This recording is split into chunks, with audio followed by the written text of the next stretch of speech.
para ficar em apresentação. Em apresentação, né? É, Ótimo. já. Então, bom dia a todos. Vamos dar continuidade, né, da disciplina Semiologia Semiotécnica Enfermagem 1. Nosso compromisso hoje é trabalhar a unidade 4. Desculpa, é a unidade 4, tá? Ali está a unidade 6, mas é a 4. Avaliação clínica no adulto e a utilização do processo de enfermagem. Vamos trabalhar os instrumentos básicos para avaliação clínica para a entrevista do adulto, posição para exames e tratamento, medidas antropométricas, como um dos métodos de avaliação clínica do adulto, peso, altura, circunferência abdominal, entre outros.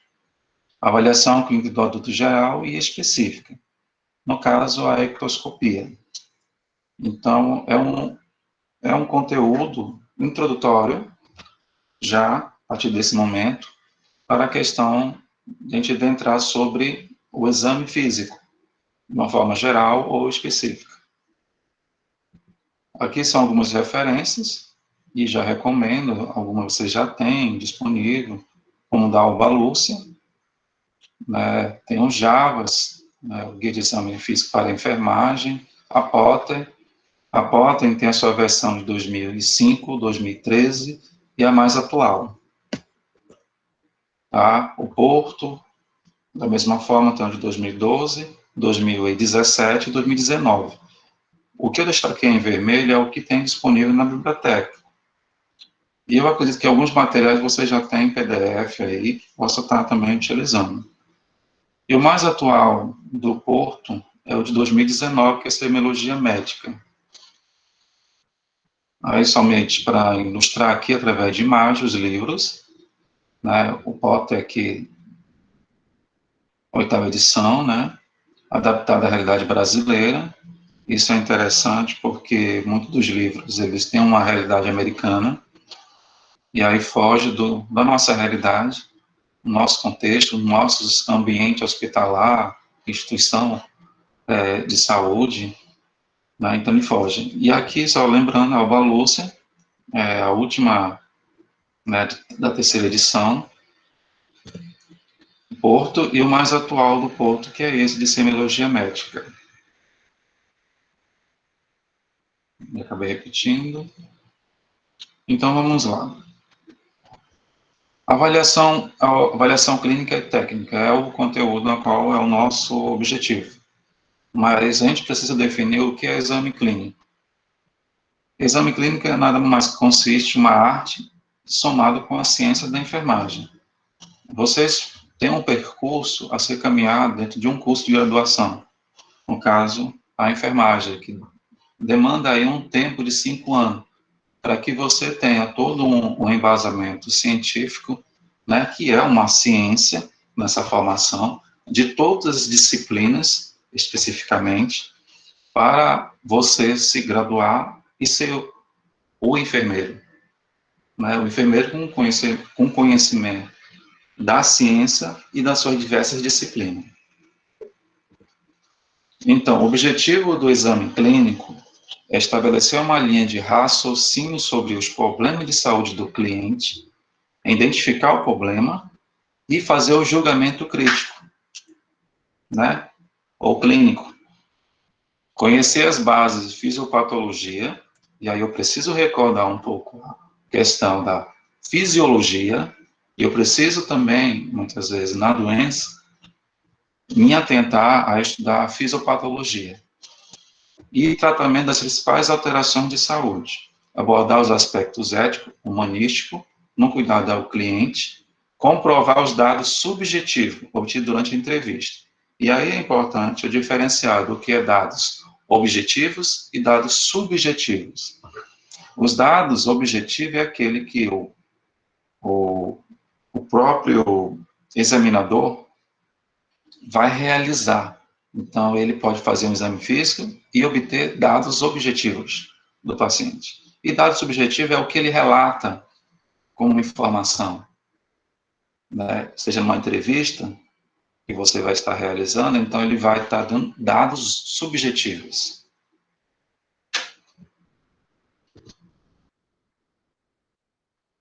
E aí nós precisamos ter alguns cuidados durante o exame clínico.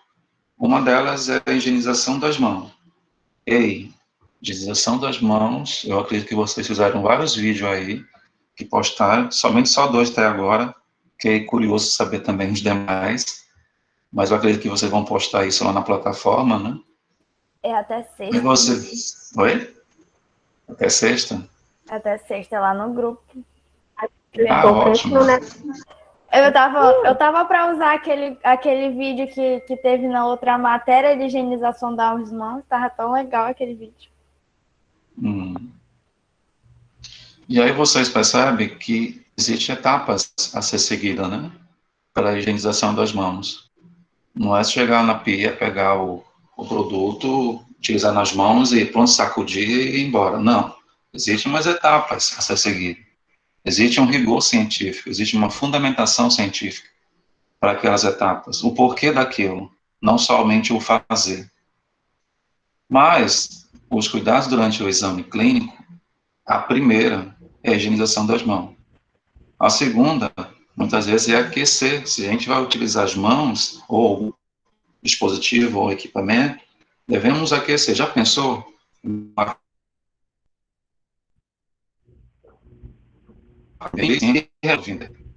Porque exame clínico, eu tenho, às vezes, não é, eu diria, o conforto, né, do paciente. E me garantir, estou seguindo também alguns cuidados, né? Explicar ao paciente o que vai ser feito e a importância de sua colaboração. Isso aqui é primordial. Qualquer atividade que venha ser realizada com o paciente, seja um procedimento. Bom dia, seu João. Eu vou estar realizando aqui a troca do seu acesso periférico, ou vou realizar seu curativo com esse produto aqui. Então, você vai explicar, né? Isso não é diferente no exame clínico.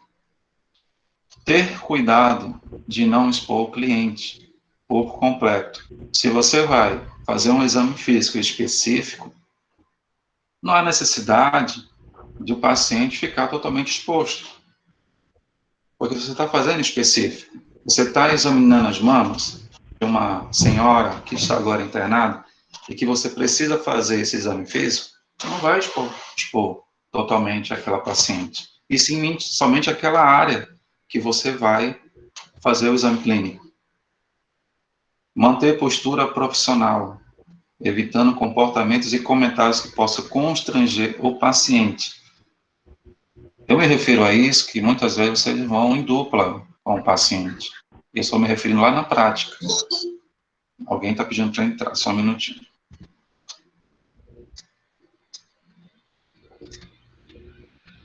Voltando. Tudo bem? Até agora?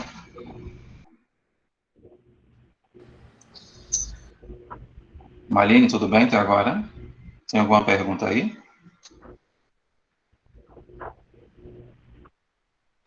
Oi, professor. Tá me escutando, professor? Estou escutando. Está tranquilo aí? Tá. Então, dos cuidados também é o uso do equipamento de proteção individual.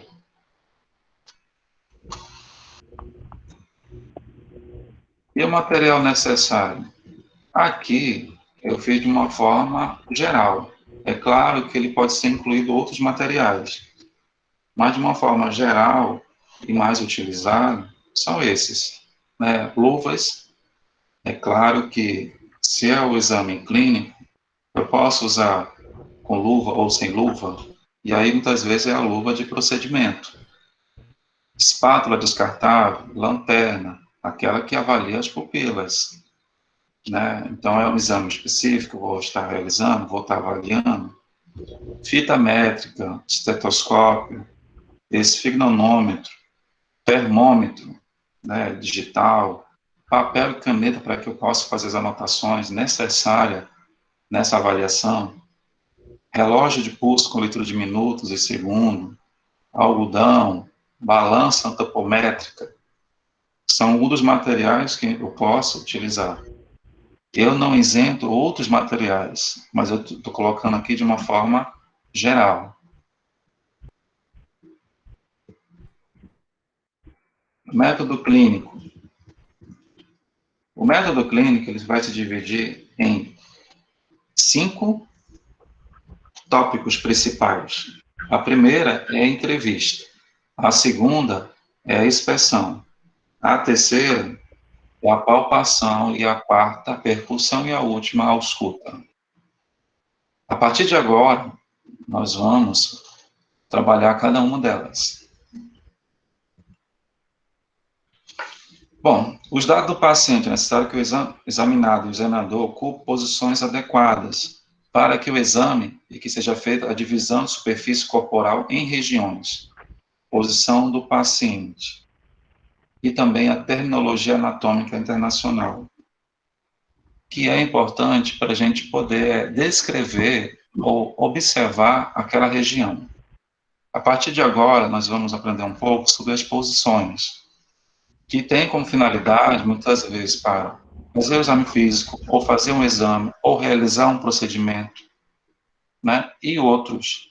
E as posições vocês vão também ver a aula, somente na parte de clínica cirúrgica e centro cirúrgico, que a depender da cirurgia, o paciente pode ficar em determinadas posições. Mas agora aqui, nós estamos trabalhando mais exame clínico, né, exame físico. Posições para exames e tratamentos. Aqui a posição é sentado. E aí qual é a área a ser avaliada? Cabeça, pescoço, a parte anterior do tórax, as mamas e coração. É o que a gente consegue visualizar, é o que é possível ser avaliado ao paciente sentado. Quando eu falo olhar, não é somente olhar, mas eu usar todas aquelas que é as etapas do método clínico, que é inspeção, palpação, percussão e ausculta. A posição sentada na vertical permite uma visão melhor da simetria das partes superiores do corpo. Já o paciente, que aí tem limitações, o paciente fisicamente debilitado, às vezes não é capaz de sentar. E aí a gente vai ter que adequar qual é a melhor posição que seja confortável ao paciente. Mas é importante lembrar que a posição sentada, a gente consegue avaliar esses que eu mencionei anteriormente. Aqui, que posição é essa? Vamos lá, me ajudem. Quero a participação de vocês. Sem medo de errar. Decúbito dorsal. Decúbito dorsal, né? Como é que é? É, decúbito dorsal, que ele se referiu. E aí você observa que os braços estão se repousando sobre a mesa, né? Ou o leito, ou a maca, né? E vocês observam que a gente pode estar avaliando principalmente a cabeça, pescoço e a parte anterior do tórax, mama, abdômen e coração. E o Rodrigo aqui comentou que é posição dorsal, ou então decúbito dorsal. Não, está errado. Ou supina. Não esqueçam esse nome supina, porque pode vir no contexto de algum exercício ou avaliação, o paciente se encontra em uma posição supina, e aí você tem que identificar qual é essa posição desse paciente. Né? Aí vocês vão me responder, não, professor, a posição aí é realmente o paciente sobre a mesa, né, as mãos relaxadas sobre aquela superfície, né? E aí, muitas vezes, avaliado aí a cabeça, pescoço, parte anterior do tórax, mamas, abdômen e coração. E qual é a limitação aí do paciente que, de repente, tem a dificuldade de se manter nessa posição? Às vezes é a dificuldade respiratória. E eu acredito aqui que vocês já tenham trabalhado aí a terminologia na saúde, né? Então, o que é dispneia? Exceto o Rodrigo. Aí eu pergunto a todos aí. que é a dispneia?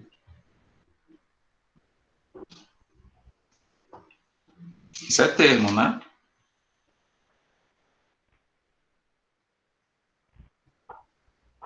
Seria Dispneia? uma baixa frequência na respiração. Isso, né? Dificuldade respiratória, né? Isso mesmo. Diz, é um prefixo.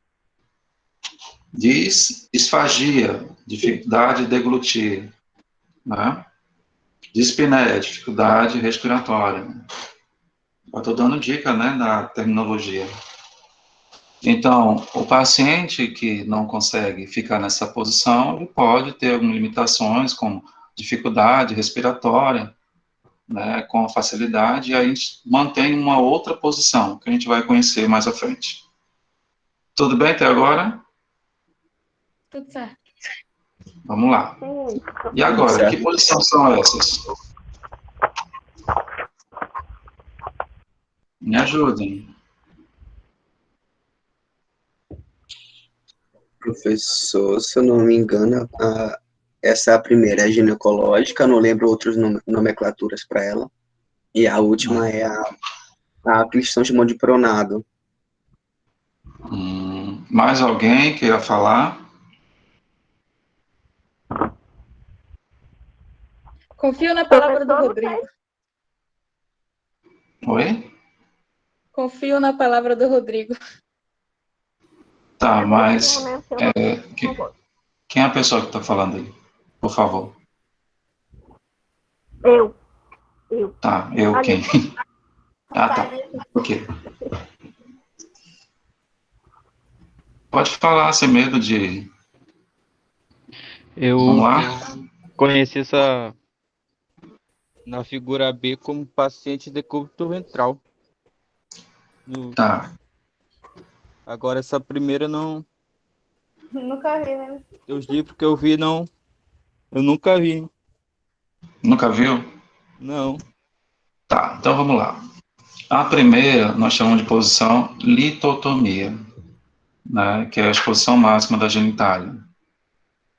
Tá? E aí vocês observam que tem essas barrinhas aqui, e aí a posição é litotomia.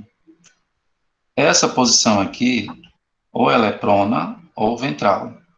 Decúbito ventral ou prona. Posição prona. Ok?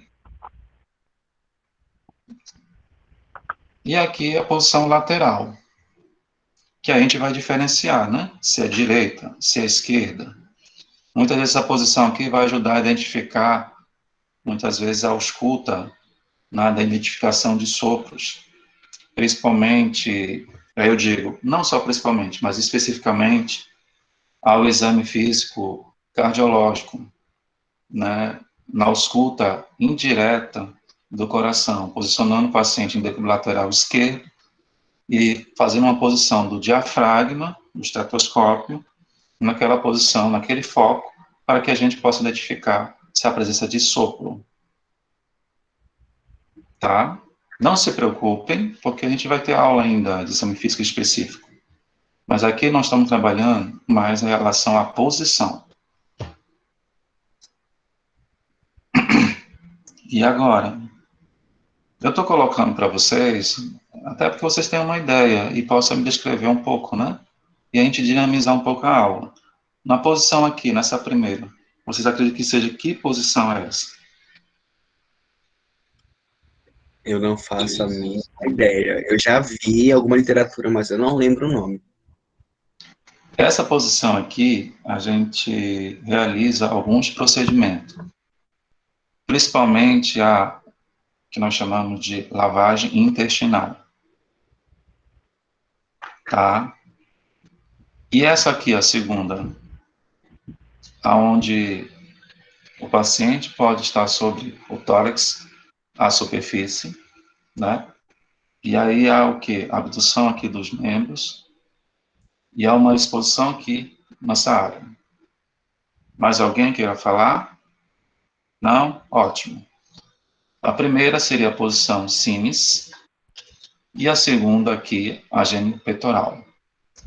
A área a ser avaliada, reto, vagina, órgão, né? Gênio peitoral, principalmente o reto. Limitação, é embaraçoso, desconfortável ao paciente. Posição simples pode ter uma dificuldade, paciente com deformidade articular, sentir dores, se manter naquela posição, tá?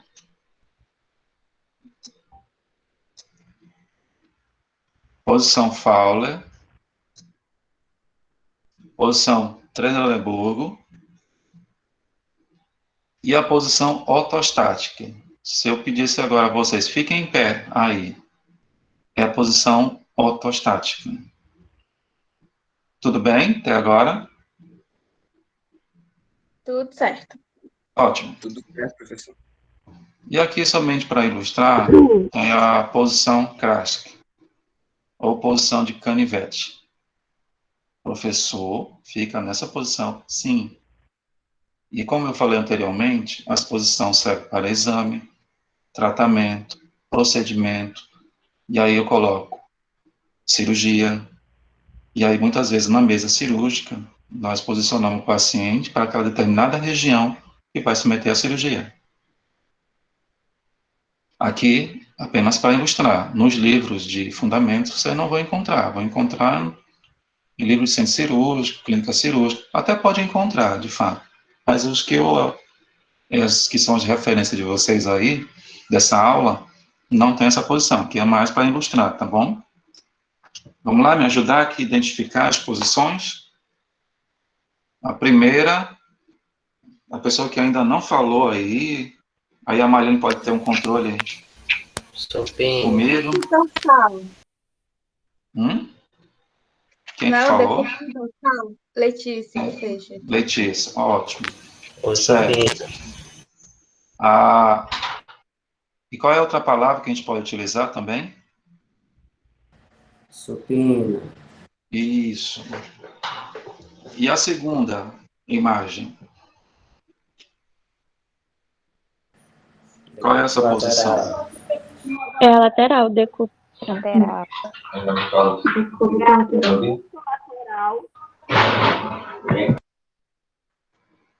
E aí a gente identifica se é direita ou esquerda, né? Tá bom? Então, E a terceira imagem?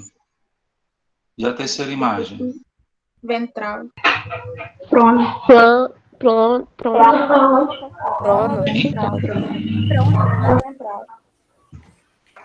Quem? Não é inglês, não, é português mesmo. Vamos lá. Um de cada vez. Qual é a posição? Ventral ou Olha, é prona ou decúbito ventral. Tá? Ou você usa um termo ou usa o outro. Vai estar correto. Professor, Oi. tenho uma dúvida. Nessa Sim. segunda imagem, ela é semelhante com a posição que me ensinaram no cursinho de primeiros socorros, que agora me fugiu a memória. Ela não é a mesma que aquela quando a pessoa sofre um acidente ou fica meio estável que a gente põe de lado. Era alguma posição lateral, um negócio assim que a professora falou.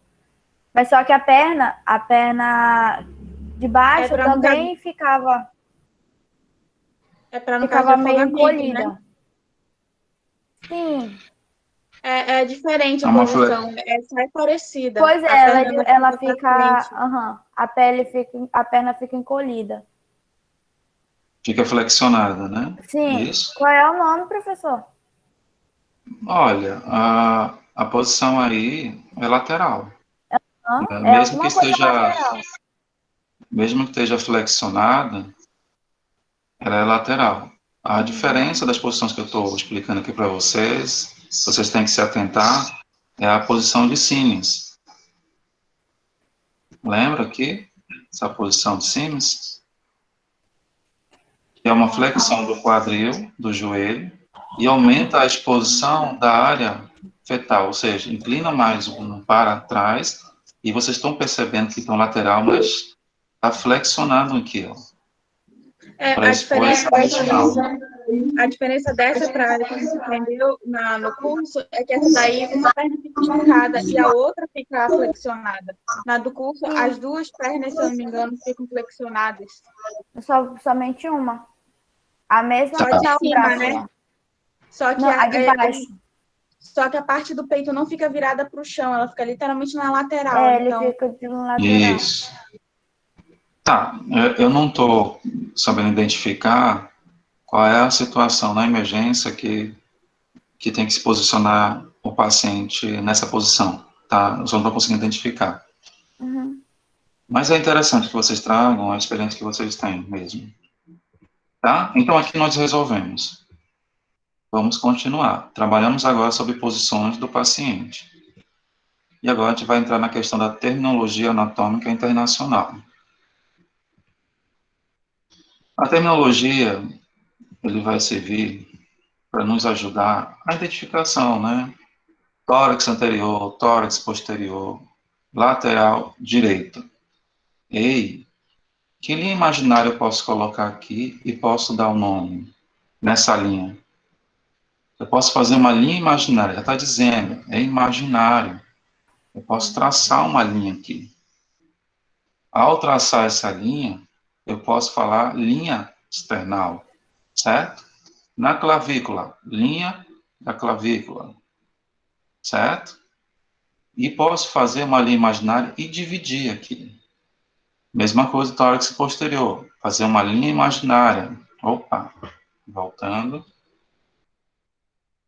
Uma linha imaginária, aonde tem a escápula, né?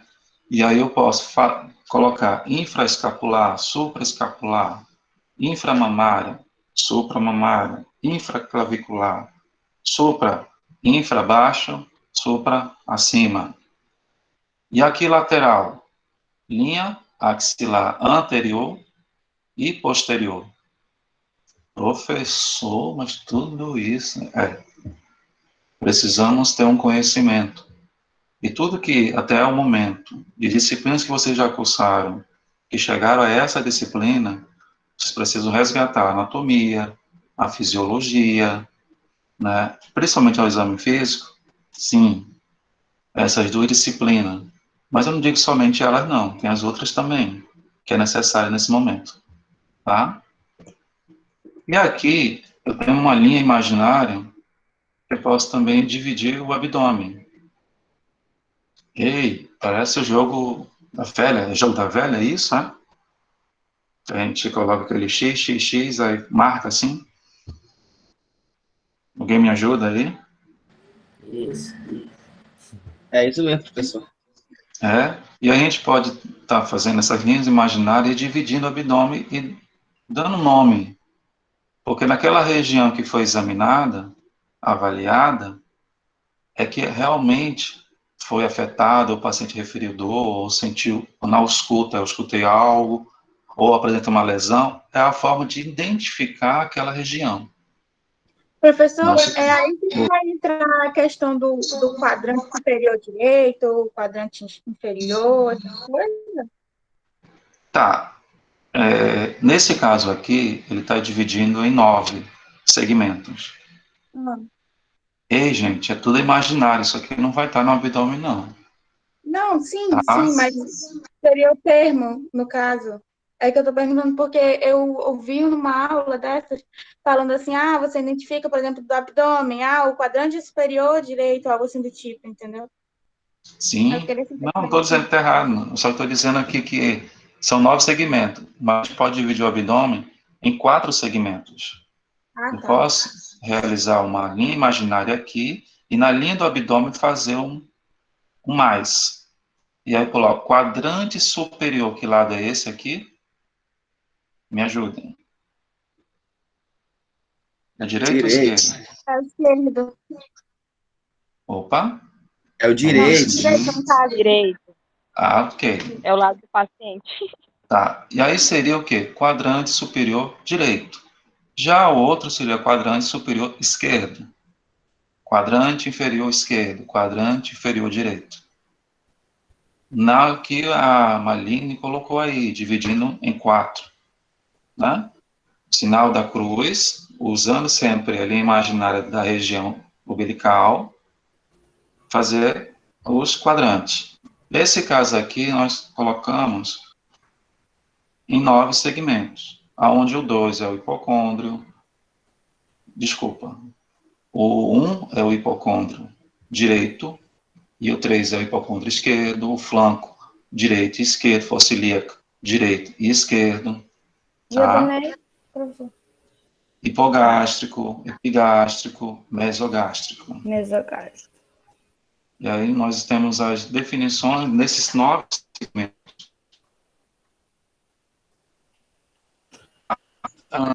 A Malini pegou um estetoscópio para realizar a propedêutica, a ausculta direta. E ela auscultou desses ruídos hidroaéreos hiperativo na região 5, na região mesogástrico. Então, vocês estão percebendo que eu localizei a região. E qualquer profissional que acesse ao prontuário, ao exame físico que foi feito pela Malini, identificou, olha, então a Malini fez o exame físico ontem, ela identificou isso, né, naquela região. Então, são linhas imaginárias, são terminologia anatômica necessária também aqui, nessa aula, e principalmente na avaliação clínica e no exame clínico. Então, o correto seria utilizar essas aí, né? Não, correto, tanto a que você mencionou, como essas. Tá bom. Eu posso dividir o abdômen anterior aí em 9 segmentos ou em 4. Não está errado. Mas querendo ou você... não, isso daí dá especificações mais claras, né? Sim. Mas de repente eu esqueci, né? Ou é mais prático eu fazer daquela forma. Tá bom. Isso você vai avaliar, o examinador vai avaliar. Né? É claro que ele precisa documentar de uma forma mais clara, né? Para que outro profissional possa dar continuidade. Lembrando, enfermagem é uma continuidade de assistência. E aí, voltando lá à questão do método clínico, que entra entrevista, inspeção, palpação, percussão e ausculta, e as técnicas básicas para o exame físico é chamado de propedêutica. Maline, quais são as propedêuticas utilizadas no exame físico respiratório? Precisa responder, Maline. E aí eu vou dizer, professor, então, inspeção, percussão, ausculta. E aí tem que seguir a ordem, né? Daquele exame específico do sistema respiratório. Então, a palavra propedêutica se aproprie desse nome. É o que, a partir de agora, nós vamos utilizar. Tá bom? Vamos lá, seguindo. Na entrevista, como primeiro método clínico, nós, nessa própria entrevista, deixa eu ver, nós precisamos o quê? Buscar algumas informações, tanto os dados subjetivos, e aí a gente entra dados objetivos mais à frente, ao exame físico, mas na entrevista seria mais os dados subjetivos, que aí seria o nome, sexo, idade, estado conjugal e outros.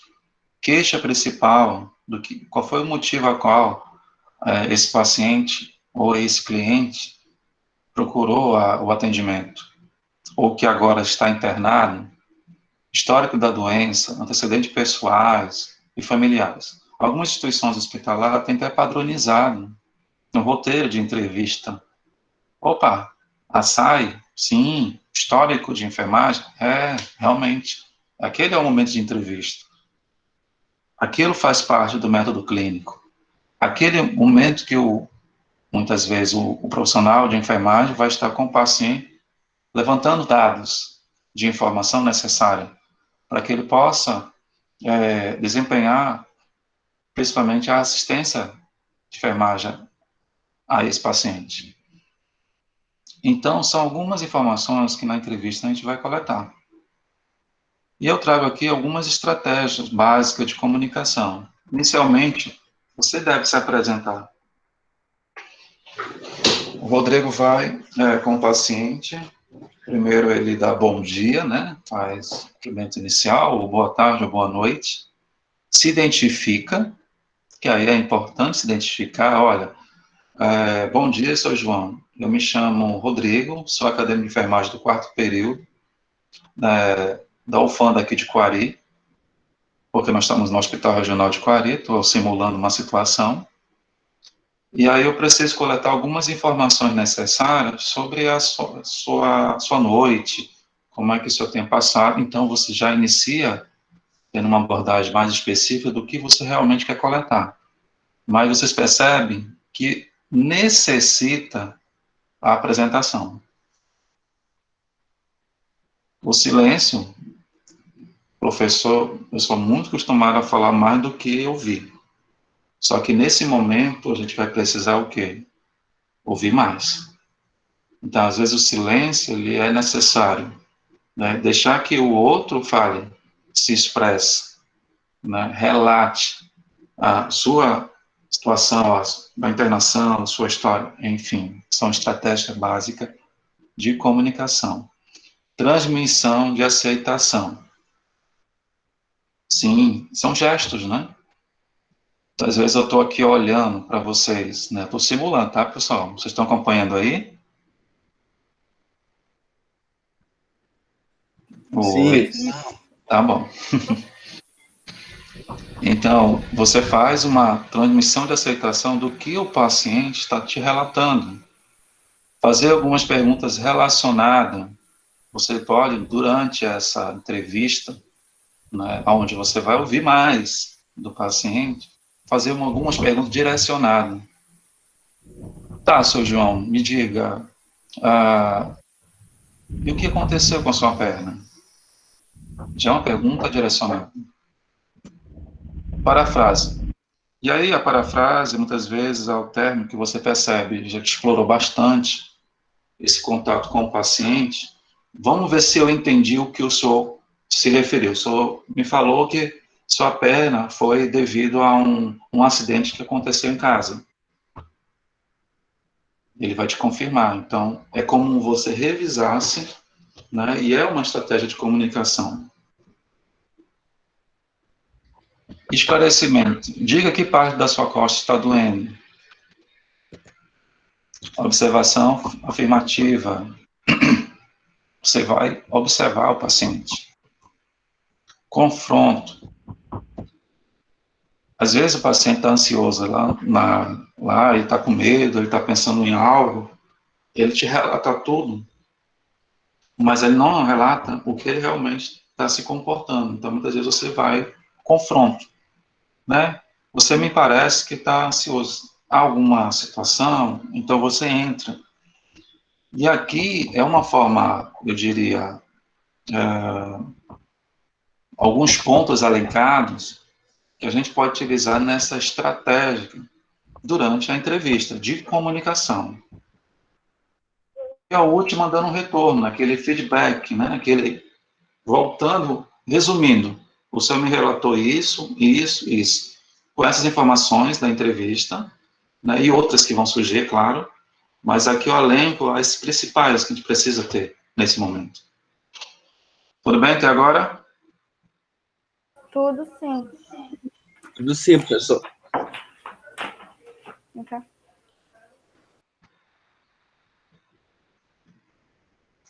E agora a gente entra nos métodos propedêuticos, melhor, desculpa, propedêuticas. Quais são as propedêuticas? Sem ser o Rodrigo, a Marina, agora eu quero outra pessoa aí participando.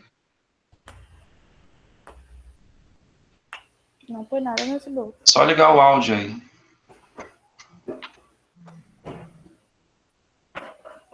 Quais são as propedêuticas? Me ajudem, deixa eu sozinho aqui. Ignorado. Um de cada vez.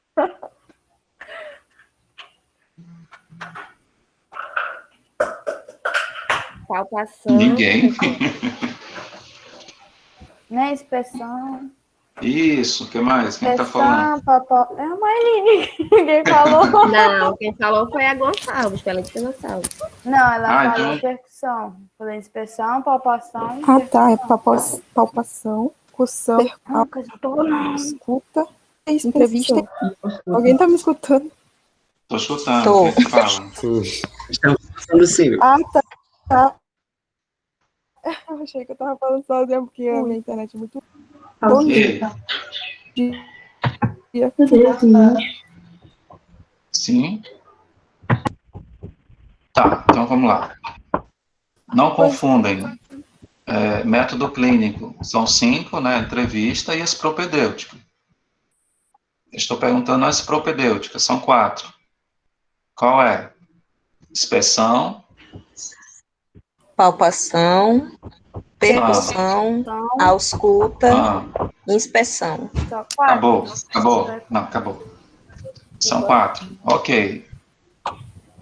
Isso mesmo, tá? Então, as propedêuticas são inspeção, palpação, percussão e ausculta. Não é para esquecer. A aula de hoje não vão esquecer mais. Tá bom? E a gente vai conhecer a primeira. Oi? Para não esquecer, as propedêuticas são inspeção, palpação, percussão e ausculta. Método clínico. Como é que é essa palavra, professor? Propedêutica. Propedêutica. E ó, propedêutica. Tudo bem? Ah, tá. Uhum. E a partir de agora vamos conhecer cada um. Necessária na avaliação. No exame físico. No exame físico, né? Isso. Ok? Vamos lá, continuar? Confirme aí. Então, inspeção. É a primeira propedêutica que eu estou trabalhando agora. É o ato de observar, olhar. Professor, eu sou muito observador. Eu acredito em você. De fato. Mas nesse caso tem que ser analista, né? Professor, eu tenho vários relatos.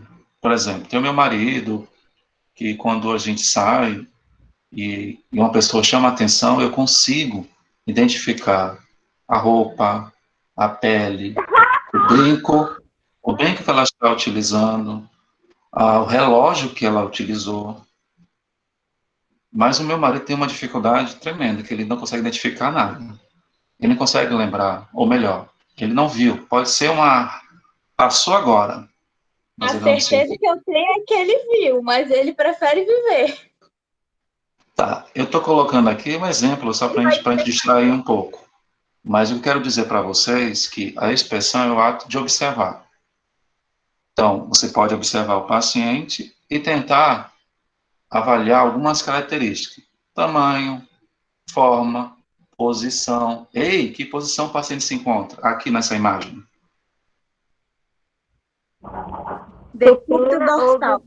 Ou supina de novo. Ou supina. Ok. A localização anatômica, a cor. Que cor vocês dariam aí para esse paciente nessa imagem? Aí ele tá meio pálido, né? Tá, ok. Mas você consegue identificar através da observação. Textura, aparência, movimento e simetria do paciente. Ei, estou me reportando a vocês o ato de observar, que é a propedêutica e inspeção. Vamos conhecer mais dela a partir de agora. E a inspeção, ela tem a estática e a dinâmica. Inspeção estática em repouso, dinâmica em movimento. Consigo observar o paciente, ele em repouso. Eu quero observar aquela região, vou ficar atentamente olhando. Ou então vou observar o paciente, aqui numa imagem ilustra, ele correndo, né, numa corrida. Aí eu vou observar a região do tórax. E aí, o que eu observo? A expressão ela pode ser estática ou dinâmica. O enfermeiro observa o estado aparente de saúde, o nível de consciência, o estado nutricional, de hidratação, estatura, postura, atividade motora, cor da pele, higiene pessoal, tamanho, forma, simetria, posição, presença de anormalidade. Ei, estou informando tudo isso aqui para vocês que na propedêutica e expressão eu consigo observar isso. Tudo bem? Até agora?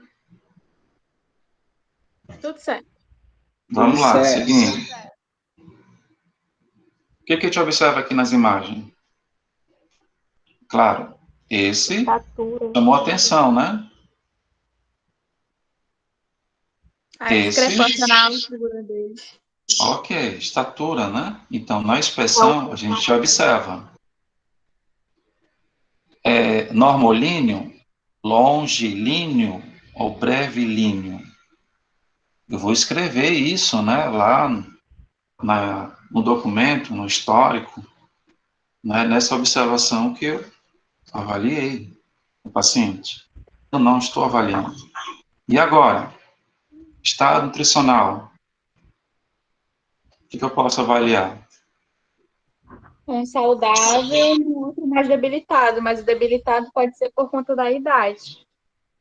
Tá, aqui estado nutricional, vamos considerar... Oi? Temos a primeira imagem, um grau de obesidade também, não sei. Sim. A roupa a gente não consegue observar muito. Uhum. Tem a questão da limitação também pela idade. Não Certo. sei dizer mais. Eu não precisei, de fato, conversar ainda com o paciente, correto? Só no ato de observar eu consigo avaliar. E agora? Se tu coloca a roupa para bater. Aí, no caso, já são dois extremos, né? Máquina, sei que ligou. Aham. Vamos seguindo. E agora?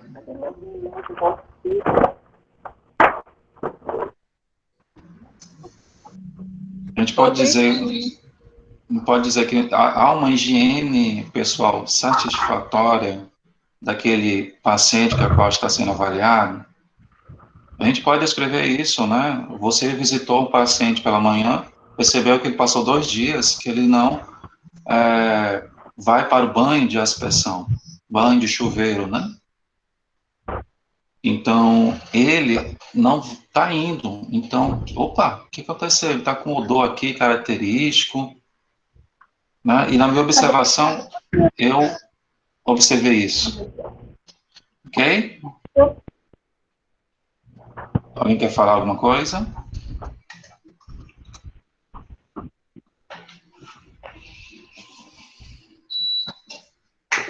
E na expressão, a gente avalia também cor, lesão, né? Cor da pele, a aparência.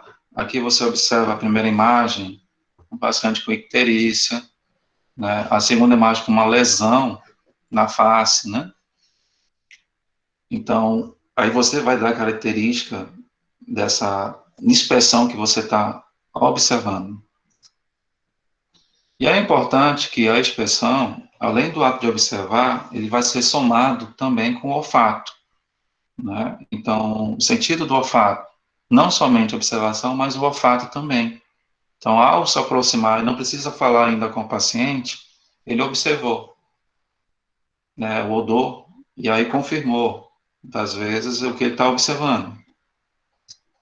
Comportamento. Maline, você está aí? Estou sim, professor, que eu estou tomando café.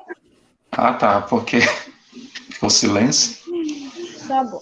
Tá, o comportamento você também avalia na inspeção. E aí, na inspeção completa ou sistemática de cada parte do corpo, realizar, né? E há necessidade de ter uma boa iluminação, uma exposição adequada das partes do corpo, são essencial para a inspeção cuidadosa. Inspecionar cada área.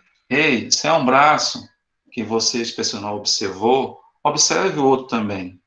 Quanto ao tamanho, a forma, a cor, a simetria, a posição e a presença de qualquer anormalidade. E aí, isso é interessante, a gente comparar cada área examinada, do lado oposto do corpo. A inspeção, como bem falei, então, já durante a ilustração das imagens, ela é uma habilidade visual, mas ela também é somada à olfação, o olfato. Vamos responder o exercício? E aí eu queria que vocês dessem resposta, mas um de cada vez, tá? Vou ler para vocês. Ao realizar o exame físico geral de enfermagem de um paciente ou cliente, é necessária a utilização dos métodos conhecidos como propedêutico. São eles: A. Pesar e mensurar, auscultar, tapotagem, inspeção dinâmica. B. Inspeção, palpação, percussão e ausculta. Inspeção, método de Rosivini, palpação profunda e sinais vitais. Letra B. Letra B, inspeção, A palpação, letra B. percussão e ausculta. Letra B, professor. Alguém contra? Todo mundo tá falando letra B. Ah, ótimo. Então, isso quer dizer que nós aprendemos hoje quais são as propedêuticas, né? Isso aí ficou na minha cabeça. Ok, vamos lá. Vamos para a segunda propedêutica, palpação. Ei, palpação é o tato, é o sentido de sentir, tocar aquela região. É uma técnica que permite a obtenção dos dados através do tato e da pressão. Aí nós vamos ter palpação com as mãos espalmadas. Ei, as mãos. Palpação com uma das mãos sobrepondo-se à outra. Ei, uma mão sobrepondo-se à outra. Polpa digitais, olha as polpas. Pinça. Temperatura, quando você vai ficar a temperatura, né? Vai lá no pescoço, lá na região do pescoço. Dígito pressão, pulso pressão, flexão com algodão. Técnica de propedêutica, palpação. Vamos conhecer por imagem. Palpação. Aqui você está vendo uma mão só, a primeira. Palpação, palpação, palpação. O que significa? Essa aqui é na região do abdômen. Professor, e quando é que a gente vai aprender de fato ao exame físico, né, do sistema gastrointestinal e do abdômen? Vai ter uma aula específica, né? E aí vai adentrar quais são as propriedades utilizadas naquele exame específico. Aqui eu estou exemplificando. Palpação.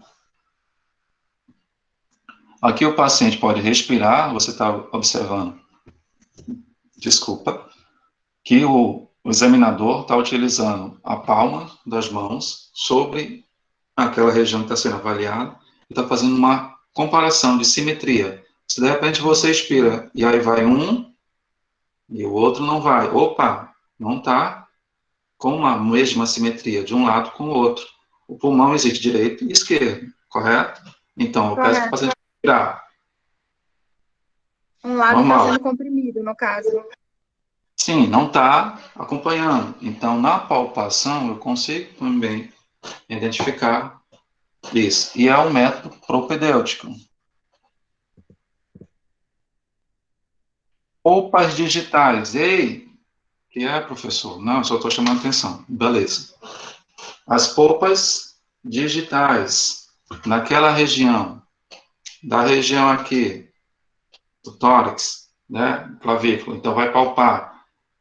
Refere algia, dor naquela região, e aí eu já vou anotar, né? Naquela região, especificamente, na anatomia, e aí eu venho a informação na anatomia da região supraclavicular, né? O paciente refere dor ao palpação, algia à palpação.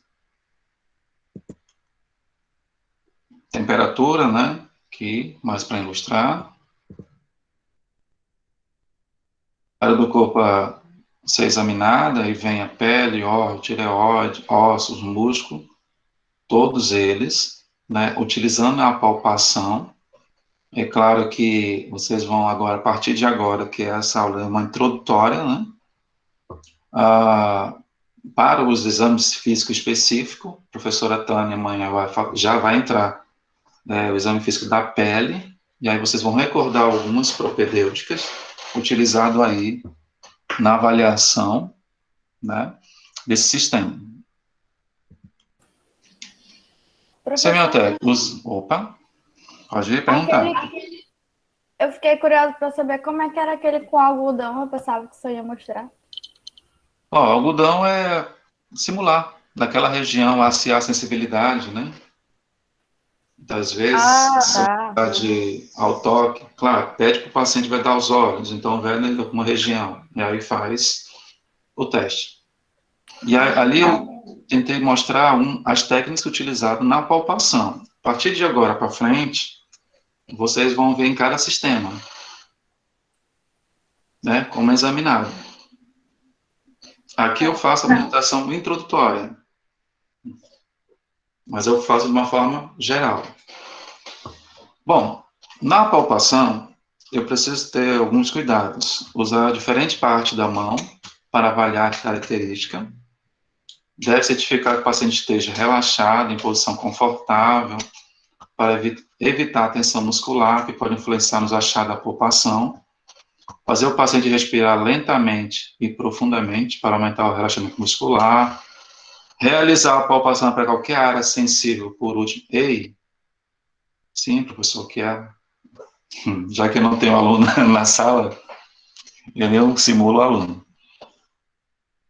É mais para distrair, tá bom? Então, o paciente se refere... Se começar a falar muito, professor, atrapalha porque o áudio corta e está gravando, então fica complicado. Tudo bem. Mas eu vou simular vocês, tá? Não tem problema não, né? Então, vamos lá. Então, na palpação, ao paciente, ele referiu para você que ele sente uma dor na região mesogástrica, na região umbilical. Você vai fazer a propedêutica avaliação. Então, é aquela região, aquela área, você vai deixar por último. Você não vai iniciar por ela. E, claro, você vai avaliar a tolerância, né, desse paciente. Solicitar ao paciente apontar para as áreas mais sensíveis e observar sinais não verbais de desconforto. Sim, professor, que você sempre está me chamando, mas tudo bem.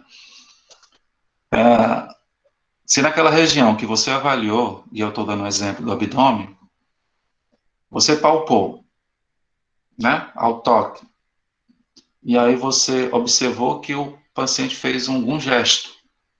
Então, ele pode ser característico de dor. Então, você tem que ficar atento a isso também, nessa avaliação. A terceira propedêutica, a percussão, utilizando dedos para provocar sons.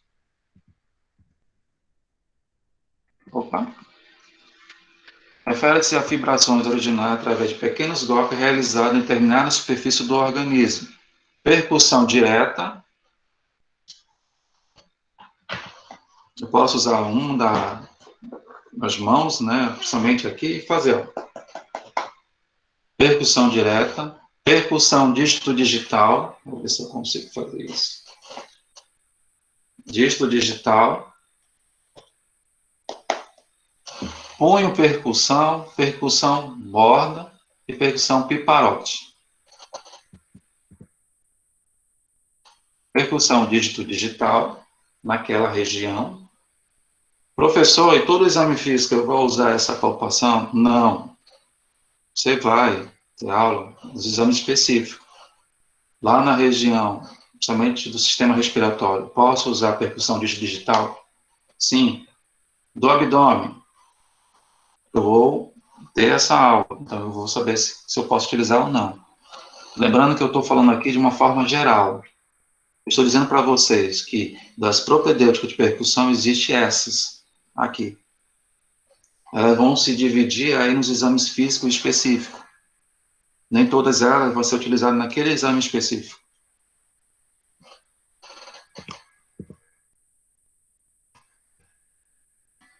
E nesse dígito digital, nós podemos ter sons maciço, submaciço ou tipânico. Tipânico, tum. Maciço. Submaciço. Aqui a pequena presença de ar. Eu solicitei aos monitores para disponibilizar alguns sons e que vai ficar disponível na plataforma e vocês devem exercitar lá, né, nessa identificação de sons.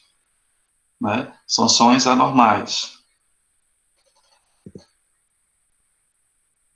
Punho percussão, utilizado muito no sistema urinário.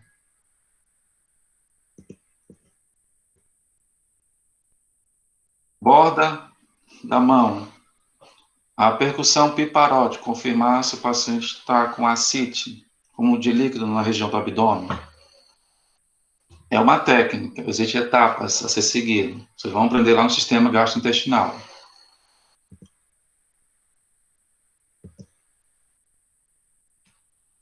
Método direto de percussão bate diretamente sobre a superfície do corpo, com a ponta de um dos dedos. Método direto de percussão, dedo médio da mão, não dominante, o médio, sobre a superfície do corpo com a palma e outros dedos afastados da pele.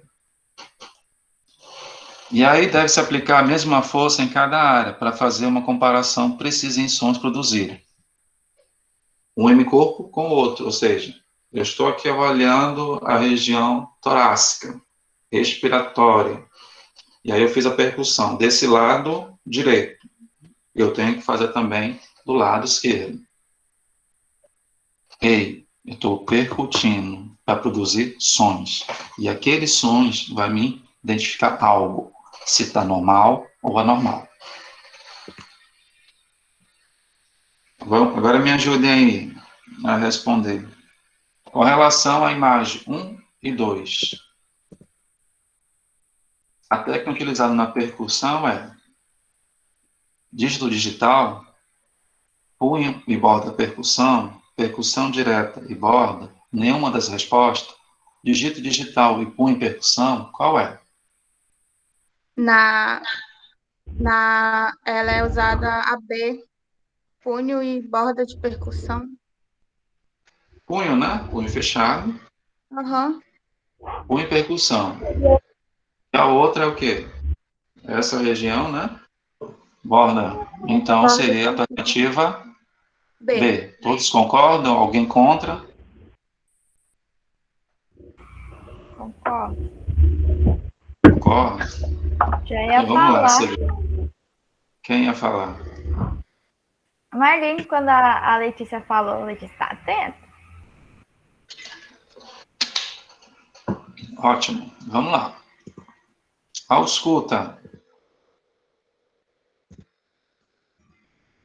consiste na aplicação do sentido da audição para ouvir sons e ruídos produzidos pelos órgãos. Nós vamos ter a ausculta direta e a ausculta indireta. E a ausculta direta, por exemplo, professor, ontem fui no lanche com um colega e eu estou falando uma coisa fictícia, tá? Não é que vocês estão se encontrando nesse cenário pandêmico da Covid-19, não. E aí estava no lanche lá, e aí, de repente, o colega, eu vi o som, né, e eu estava bem próximo a ele, o som da barriga dele, né, aqueles ruídos hidroaéreos, aquele borborismo. Movimentos peristálticos. Né, aquele som. E aí eu posso dizer, ausculta direta, sem auxílio ou algum instrumento. Já com algum instrumento, por exemplo, o estetoscópio, é a ausculta indireta. Tudo bem? Então, vamos seguindo. Professor, a gente vai utilizar os dois? Sim, podemos utilizar. Nós estamos fazendo exame físico ao paciente, tudo a gente está observando. Não só observando o olfato, né? E também a ausculta, né? Usando os sentidos. Né? A percussão, então a gente vai ficar atento. No caso da ausculta indireta, geralmente é quando está observando, mas o paciente ou já deve ter até feito a escuta direta, mas não observou aquilo. Não seria isso? É claro que isso vai diferenciar do ambiente, né? Às vezes o ambiente, o ar-condicionado, interfere, então tudo isso é um fator. Mas que a gente pode ouvir, sim. De repente um paciente com um quadro de dispneia, um paciente mais grave, ele pode ter alguns sonhos na respiração dele, e você não precisou colocar o estetoscópio. Você, ao aproximar dele, já identificou. Mas para E essa é uma confirmar, escuta usou a escuta direta, né? tá? Aí eu utilizo o estetoscópio para uma escuta mais precisa, indireta. Todos os pacientes vai ser assim? Não, eu só estou dando um exemplo, tá? Que existe essa diferença, a escuta direta e a indireta. Então, a indireta utilizando o estetoscópio. Então, a imagem aqui está ilustrando para vocês. A escuta do abdômen, a escuta respiratória, a escuta cardíaca, os focos cardíacos. Isso aqui mais à frente vocês vão se apropriar, né, desse tema e ter aula e estudar um pouco mais sobre isso. Minha ideia hoje, meu compromisso, é trabalhar com vocês e apresentar as propedêuticas. Ouvir em um ambiente tranquilo, prestar atenção na presença de som, assim como suas características.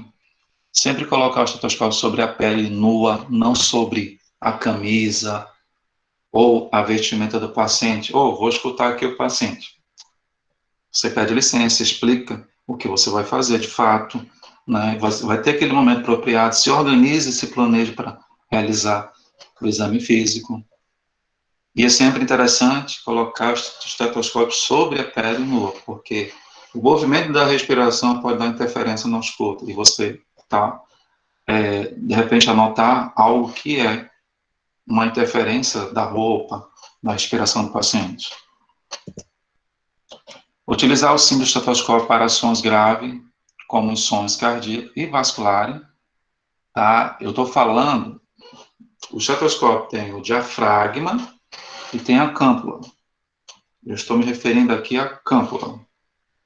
Eu acredito que tem imagem, a próxima aí, que eu vou poder utilizar os dois lados. Tem alguns que são pediátricos que não dá para fazer, os dois são diafragma, estetoscópio. Tá? E é isso que eu queria falar para vocês, né? O estetoscópio, tubo de condução, as olívias, os hastes, diafragma, atrás dele, a câmpula. Aqui, a câmpula. Professor, eu posso utilizar os dois lados ao escutar? Sim, você pode. A câmpula para sons mais graves e o diafragma para sons mais agudos. Claro que a gente vai nos atentar mais à frente em que momento a gente pode utilizar um ou outro, ou os dois simultaneamente. Numa aferição de sinais vitais, eu posso escutar os dois? Pode. Não tem nenhuma recomendação infringindo que não possa ser utilizado. Aqui mais, né, sobre a pele nua do paciente, ao uso de uma ausculta indireta, utilizando o estetoscópio. Ao que eu mencionei, né, tem o estetoscópio no mercado, que aí ele já tem as duas funções, né, tanto pediátrico como adulto, mas os dois aqui são diafragma. Tem alguns que eles até tiram para colocar câmpula, mas os dois são sons agudos, né. Aqui, ó, câmpula, diafragma. Aqui simulando a câmpula, né, em sons de vascular, a parte vascular, a identificação de sons, né, avaliando o paciente. Tudo bem até agora? Tudo certo. Perguntas? Até agora não. Tá tranquilo?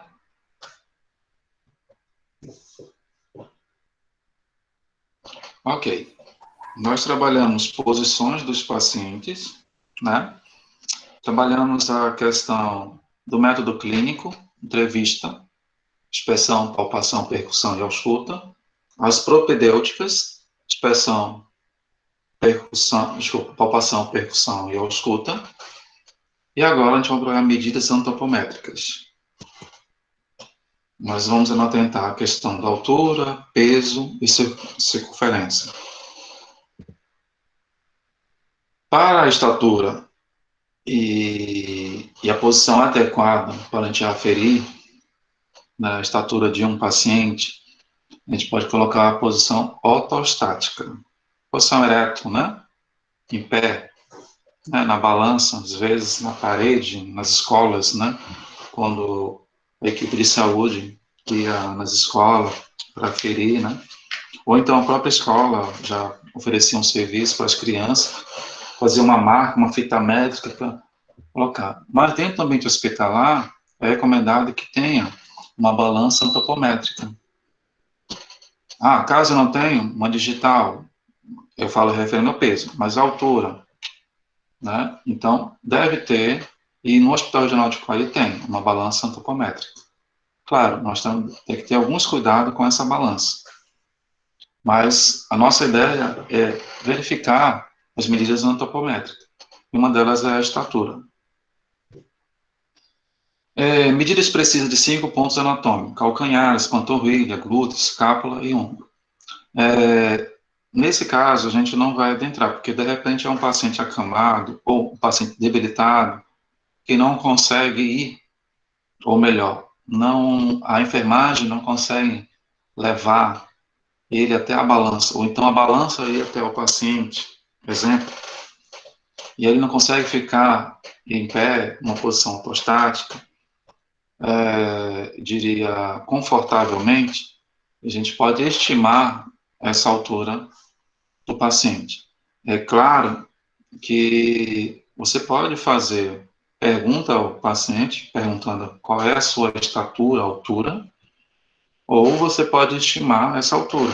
E aí tem algumas, diria, recursos, né, medidas que possam ser realizados. E aí tem a altura do joelho, né, a posição do paciente sentado, com os pés no chão. Aí nessa situação, você vai medir aqui, ó, da região do joelho até o calcânio. Você já está observando que é uma fita métrica, o tamanho. Ou então na posição supina. Qual é a posição supina? É a decúbito. Decúbito dorsal. Ótimo. Então, nessa posição supina, você pode colocar a perna do paciente perpendicularmente ao colchão e fazer essa medida. É um paciente que não consegue nem sentar, é um paciente que não consegue ficar na posição ortostática. Mas eu posso pedir auxílio de um outro colega para fazer essa medida e estimar a altura desse paciente. Bom, é realizada tomando como referência o ponto ósseo externo, logo abaixo da rótula, que é a cabeça da tíbia, até a superfície do chão ou colchão, aqui. Então, você mede através da fita métrica e você vai ter um valor. E esse valor é calculado, né? Adultos brancos de 18 a 60 anos, adultos negros de 18 a 60 anos, idosos, tá? Tanto brancos como negros, né? Para tu complementar aqui. E aí a gente tem uma formulazinha, cálculo matemático, sexo masculino e sexo feminino. E aí você aqui, ó, altura do quê? Do joelho. Opa, volta. Desculpa. A altura do joelho. Então, você vai ter um valor estimado. E eu até aconselho você já puderem fazer aí, no domicílio, em casa, esse teste, né? Para estimar a altura de vocês. Tá? Como teste. Tem a envergadura e semi-envergadura do braço, que possa estimar. E aí é interessante que o indivíduo não esteja com vestimenta, na posição ereta em frente para o avaliador, recostando na parede. Utilizar uma fita métrica paralelamente à clavícula, verificando a distância. Eu tenho um vídeo que eu vou disponibilizar para vocês, e que ele simula como realizar essa medida antropométrica, tá? E a fórmula utilizada é a fórmula de Rabito.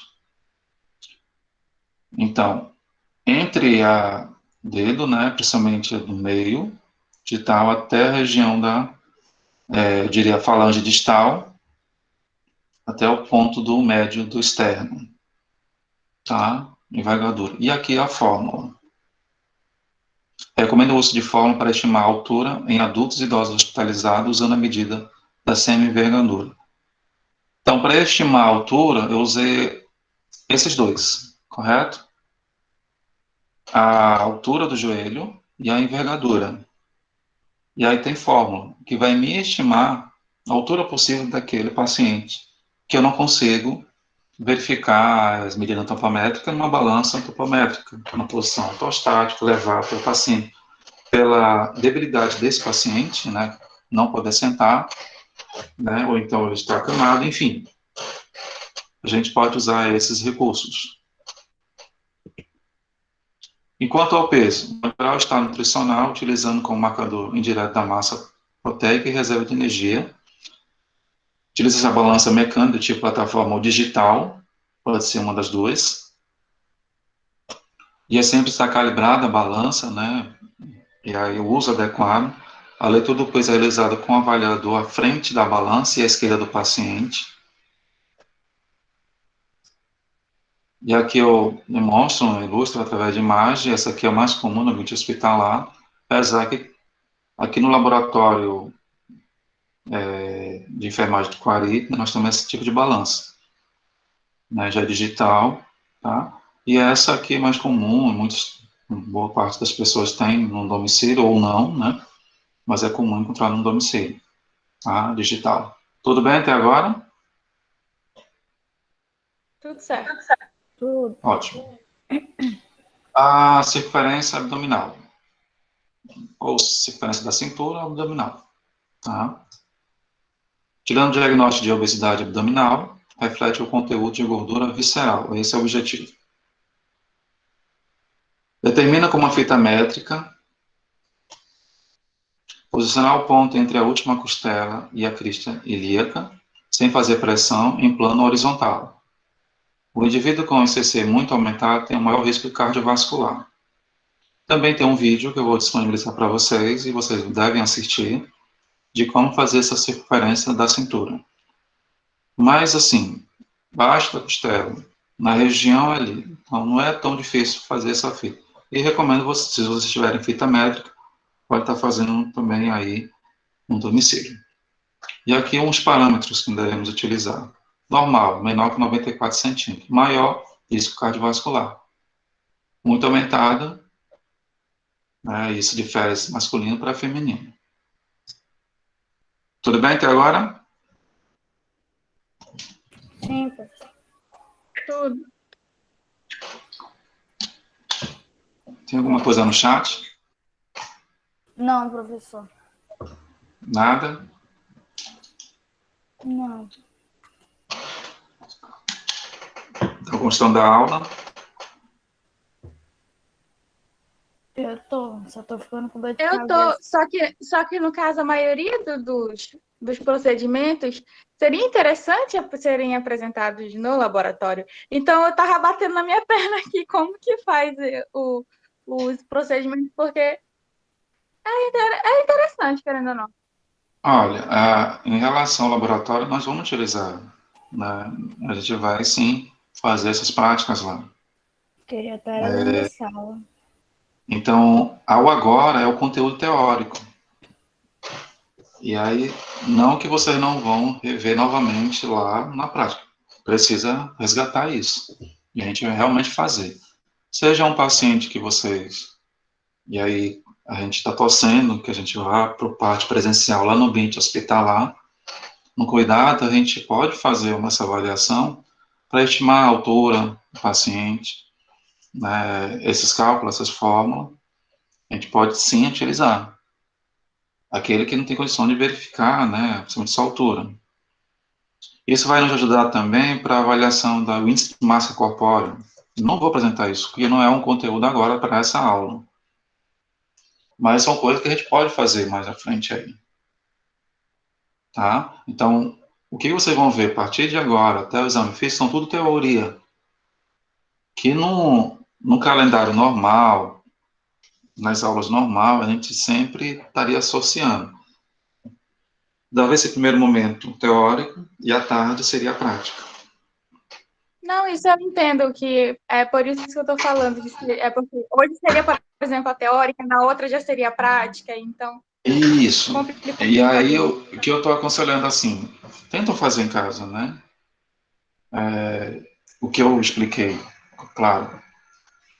Mas a gente vai buscando alternativas de como a gente pode atender a isso. Mas lá na frente, que está logo ali, está chegando, a gente vai ter as práticas no laboratório e vamos somar com as práticas no hospital. Tá bom? Tudo certo. Dúvida até agora? Sempre estou perguntando, porque Não. é interessante que vocês coloquem. É um conteúdo novo. Vocês devem ler o material que a gente vai disponibilizar. Não fique só preso nesse material. A gente sabe que existe hoje aí sites. Aí vocês têm que se atentar. Os sites são confiáveis, que vocês podem acessar, estudar, né? Até vídeos, né? E aí eu sempre me remeto a isso para que vocês não possam pegar vídeo ou sites que dão informação errada, né? E aí vocês estudarem em cima disso, tá?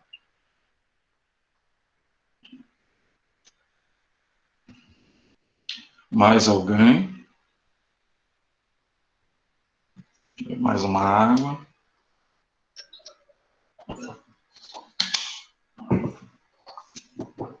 Então vamos lá. Ectoscopia é o assunto a qual a gente vai entrar agora.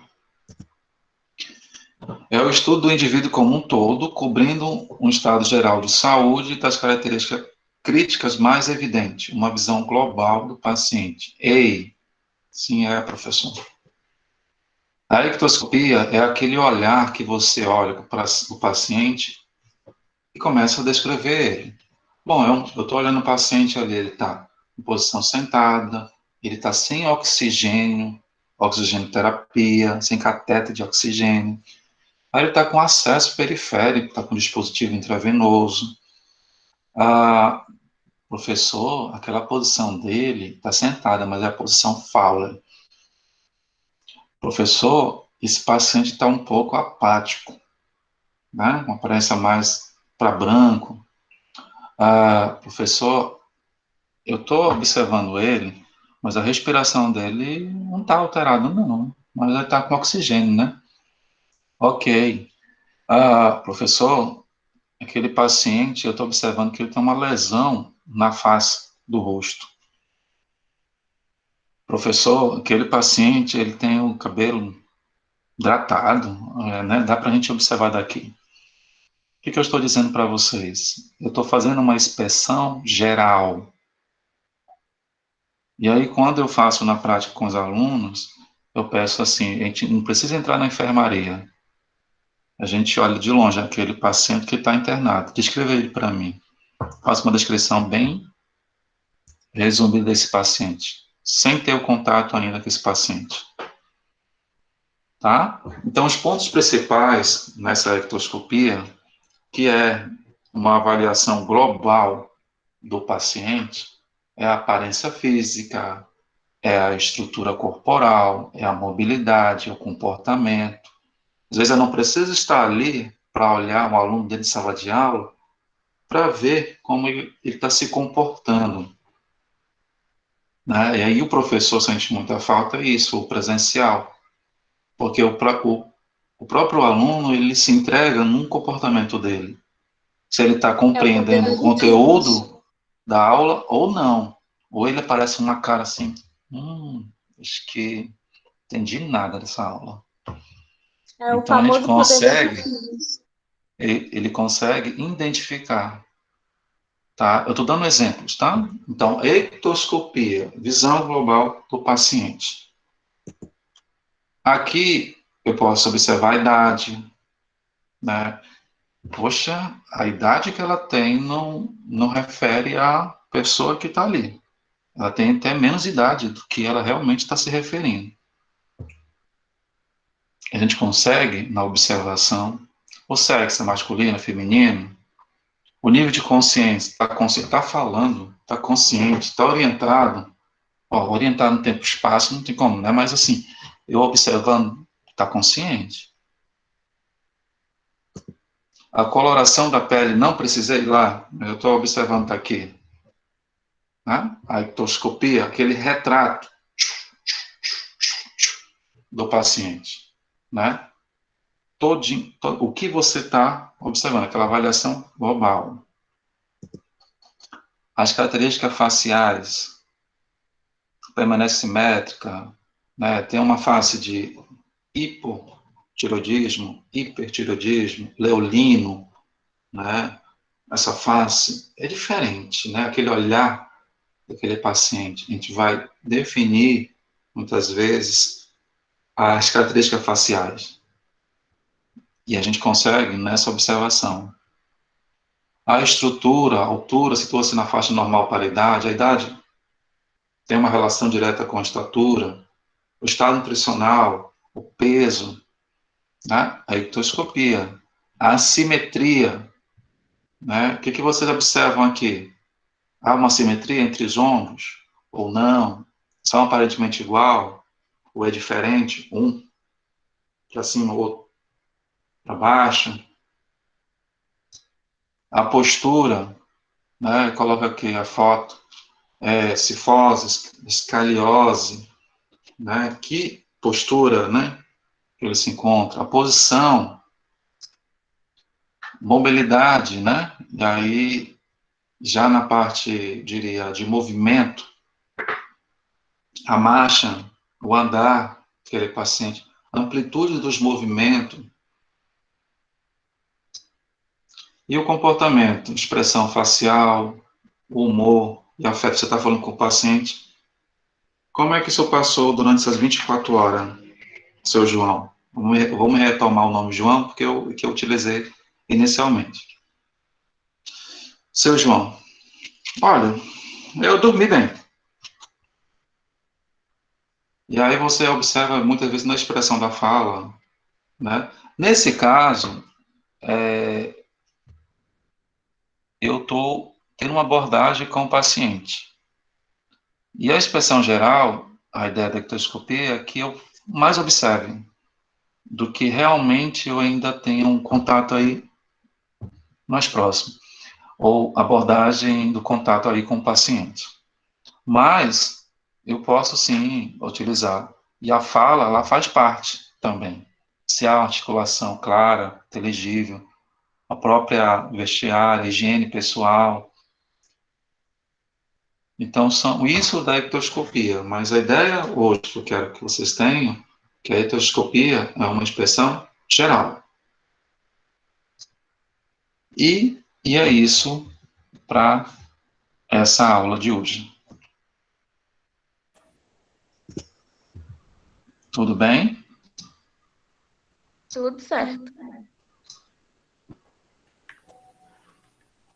Dúvida em relação à aula? Vamos lá?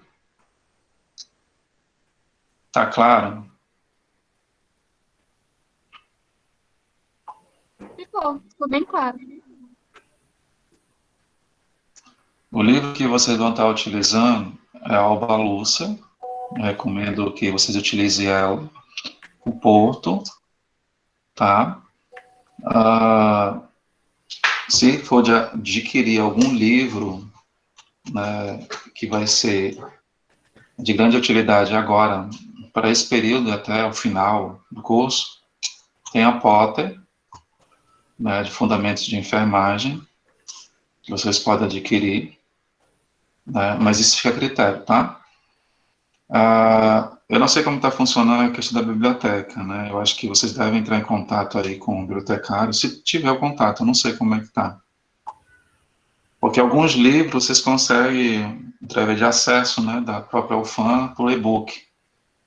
Então é interessante que vocês possam ver se essas referências têm disponível, né? Eu confesso que eu não consultei o bibliotecário, né? Mas, assim, alguns materiais eu vou deixar, assim, disponível lá na plataforma.